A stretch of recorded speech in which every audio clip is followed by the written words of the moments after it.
32 number বালি হয়ে যায়, মাটিতে মিশে যায়। কি দিয়া করছিলেন? ভেঙে ফেলে যেটা বুলডোজার। কোথায় কোন জেনারেলরা?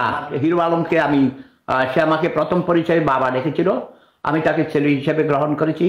শুভ সন্ধ্যা হে পৃথিবীর মানুষগুলো, গরিবেরা, হে বাঙালি, বিশেষ করে বাংলাদেশের বাঙালি গরিবেরা, দেখো আমার সাথে কে, যার কথায় 32 নাম্বার বালি হয়ে যায়, মাটিতে মিশে যায় কিনা দাদা? ওটা কি দিয়া করছিলেন?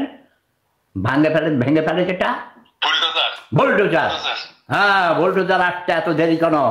কোথায় কোথায় কোন জেনারেলরা?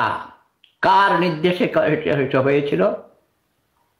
আমি তো বলেছিল আরো কিছু ঘটনা চাইছিলাম, কিন্তু মাঝপথে থেমে গেছে তারা। আচ্ছা যা, তো দাদা বলেন কেমন আছেন পিনাকি দাদা? এই তো সুবিধা আছি, ভালো। আপনার সাথে কথা বলে ভালো লাগতেছে। আজকে প্রথম আমি পিনাকি দার সাথে কথা বলছি। পিনাকি দার সাথে আমার সাথে কখনো সরাসরি কথা হয়নি, যদিও আমার কাছে অনেকে বলেছে পিনাকি দা আমাকে গালাগালি করেছে। আমি ওসব পাত্তা দেই না।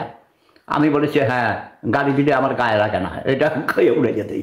আবার পিনাকি দাকেও নাকি কে বলেছে যে আমি নাকি তাকে গালাগালি করেছি।